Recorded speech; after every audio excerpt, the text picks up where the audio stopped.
All the stuff, and here we see. go. Yeah, We let's see. got sound. 5, 4, 3, 2, 1. I'm John Miglosh for the WDMA. We're going to be talking about how to get attention on the outer envelope today. It's going to be like a master class in how to do direct mail. But before we do, I want to get over to the. It's not so fun today. It's a very very well. It'll make you think. So here we go.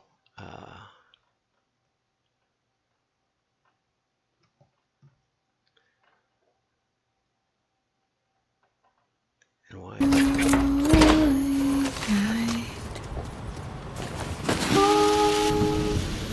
Let's go. All is bright. I just need a minute, okay? I know, I'm sorry. Child. Hey, can't stay here. Okay. Even so tender and mild. Sleep in heavenly peace. Sleep in heavenly peace. Wow. Wow. That's a toughie, right? That's a toughie. Okay, now let's get over to the story. Okay, and let's go talk about this. The Salvation Army delivers a powerful call to action. Powerful. Wow, wow. Elizabeth M. Stewart put that together by Camp Lucky. And this is from Adland, and they have some of the best commercials from all around the world. They're always a great source. And I love mentioning them. Adland.tv. Ask always responds to my messages. She runs it all. I had an error come up a couple days ago. She said, "Well, I've been doing 8 months of programming on the site," and she has like all the Super Bowl commercials. Somebody asked me the other day, "Where do I get these commercials?" Some of them are very powerful. This one really is. And it's about a displaced family. Wow. And eviction rates are up 50% compared to before the pandemic. And Elizabeth Stewart says, "We strove to create something both artistic and impactful." The idea of juxtaposing the beautiful but haunting a cappella rendition of Silent Night against footage of a night that was very much not silent or peaceful. I hope people feel its impact as much as I do. They said that they'd made a major pivot. Live streaming is hard, from vignettes and mini documentaries, to something where they could tell a story. And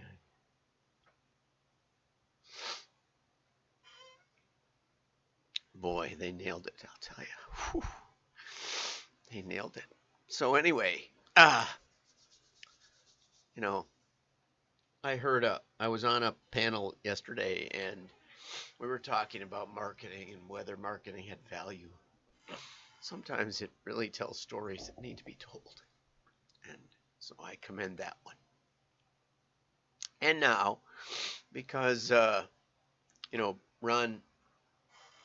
Davis does a lot for rescue missions around the country, which is a similar thing with mail. So we're going to get into direct mail. And this is from Jeff Tarran. How do you get your mail open? And of course, there's lots of ways. But this is one of the best articles I've ever read for just triggering ideas of what you can test, right? I would never be arrogant enough to say that this will work or that will work. I'm pretty good about saying if I don't think it will work. If it absolutely won't work, I can tell. But, whether you put submit on the button or pay now or something, shopping cart, I can't tell. And those can be 20% difference in cart abandonment or, in actually completing your order. So it's important to keep in mind that all these options, some of them have a higher cost, some of them don't. But it's really important that you can think about the variety, and this is why this is one of the best articles I've ever seen. And I'm sure you can buy Bob Stone's book, which is about that thick, and he'll probably have the same stuff, but it's boiled down so nicely by Jeff Tarran over at Gunderson Direct. And Jeff starts out, we develop hundreds of direct mail packages each year for our clients, and they test. And if their clients would tell them more, they would even get better at it. Not all you clients make it easy on us if you don't share your back end data, and you want to keep those secrets, but your agency may be able to execute better if they know what's going on. I used to sit down with my creative team when we were building 2 catalogs a month plus a general catalog. So, and I would show them how one layout seemed to do better than another and ask how we could test it, or how one product would do better than another and how we could make that bigger or how we could change the layouts. I made it a team process of working with the creatives. And I think we all got better, right? Because they would think of creative approaches that I wouldn't think of, but they would also see the connection between the way they did something and the way the customers responded. So anyway, the outer envelope is the first impression that your mailer makes, and it has less than a second to convince the recipient to see what's inside. He says that it does 3 things. The envelope has to be, of course, compliant with postal regulations. I've had some fights with USPS on some mailers. It has to also hold the stuff together. I've gotten mailers that fell apart before they got to me and were torn up if they went a little too cheap on the business envelope. The first thing he mentions, and this is just super excellent, but it's really hard to read. I think if I make it full screen, I can see it better. And I think you can still see, let me see if that works. Yeah, you can still see you can still see me. So I've never done this before, but it was such small print will make it readable to me. So in business to consumer, that's what B2C means. It could be a specific person. I need to read this. I love that. Or it could also include or current resident. That can be especially effective, especially if you're mailing to older names. Or it could have special interest, motorcycle rider. If you have a pretty good feel that these people are motorcycle riders, but you're not sure exactly, if the list isn't exactly up to date or something like that. Every Door Direct just has residential customer, city, state, zip. Most of my savvy mailers don't just do this. You can get almost the same postal rates by saturation mailing, that you can add names to a particular carrier route in order to qualify. And so your postage will be the same, and you'll have the ability to differentiate your offer between your customers, your existing customers, and your non-customers. Okay, so we were talking with a grocery store yesterday, grocery store chain, and that would be the way I would look at it. I wouldn't do every door direct mail. That's what they've been doing. But I would do different things to their loyal customers versus their prospective customers. In B2B, it's a whole different kettle of fish. You might want to go with an individual name, but too often, one of my clients, we called the people that hadn't bought yet in first quarter that had been the top customers in the previous year, and about 40% of them said that the reason was that the person that person wasn't making that decision anymore. They were still at the company. They'd changed responsibilities, and so sometimes the title, especially if it's an account that hasn't bought from you in a couple of years, that's an excellent way to reconnect with your list. Now, of course, if they're valuable enough, you should pick up the phone or do something else, up the ante a little bit. If they're one of the top previous customers, it's worth calling. So the recipient address is the first place, and most mailings are sent to a person, but sometimes it's better not to. And there he goes with the reasons. And then, if you're mailing to your account holders, their bank means a lot to them. If you're, on the other hand, trying to get new people, may not mean so much. It may mean more if you're offering them a loan to go stealth and use approval department instead of the name of your bank, right? Full stealth. What is this about? This is the requirement of the USPS. You got to have a return address for standard mail, but you don't have to say who you are. It's not a requirement. Okay. Postal indicia, that's pretty normal. Although I saw one yesterday, the day before, a mailer that was going to be sent out by a mortgage company, and they were going to use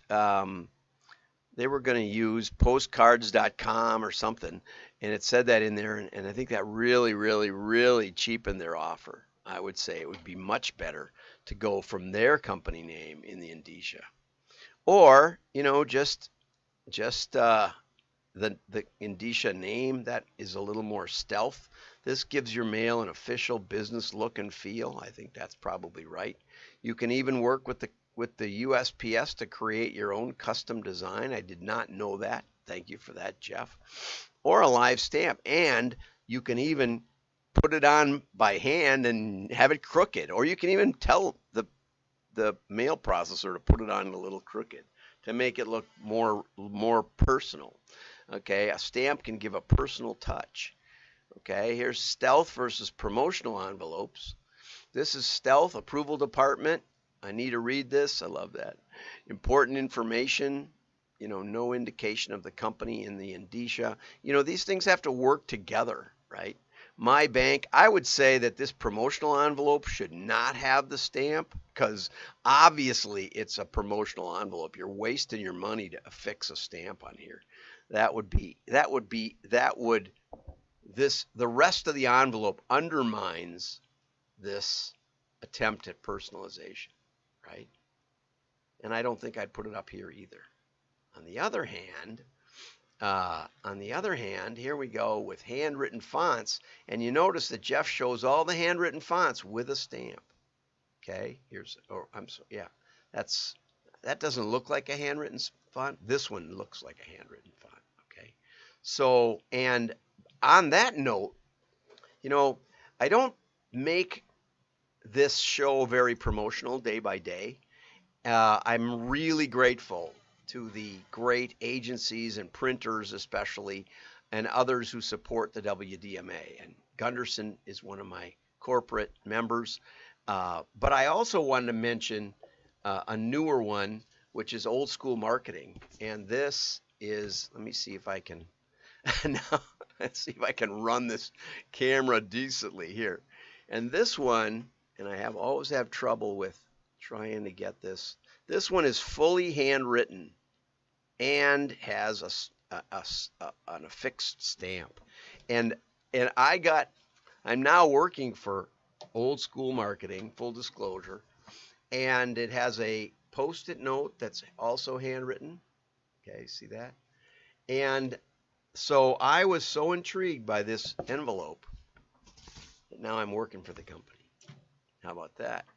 And so my point is that, and Rusty, the founder of Old School Marketing, says that handwritten messages get 6 times the response of machine written. How about that? Okay, so back to this. Uniquely styled envelopes, and again, the this is just ideas for you. Textures, different paper stocks, multiple windows. All of these things are things you can test. You can talk to Jeff Tarran or Mike Gunderson, or you can talk to Rusty if you want. I'll put his name in there. It says that Gunderson has seen handwriting fonts boost response, and you can actually make your own handwritten font if you have decent handwriting. That I would say would be a middle ground test. It would be easy to test, but always A/B split this, right? So the thing I promised my book club, my business book club, was that I would talk about what I do. Not only do I search the world for crazy commercials and work with some of the best direct marketing agencies and printers in the country, and I mention them regularly. My engagement on LinkedIn is up 1,700% right now, 1,700%. So thank you for resharing this, and thank you for those who support it. I also am available as a fractional CMO. I also just look at mailing pieces. You send me something that you think maybe it's your control piece and you'd like some ideas on what else you could do, or maybe you're thinking of direct mail and you'd like to spend an hour. My initial offer is join the WDMA and I'll look at your piece, or I'll talk to you for a while. That seems like a fair deal. It's way below my regular hourly rate. So give me a call. Thank you, David Foley, for having me put my phone number in every day. It's right behind me here. I will answer if I'm here. You can call me now and you could see if it actually works. That'd be funny. But again, thank you for the support. And I think that, somebody's calling. Let's see who it is.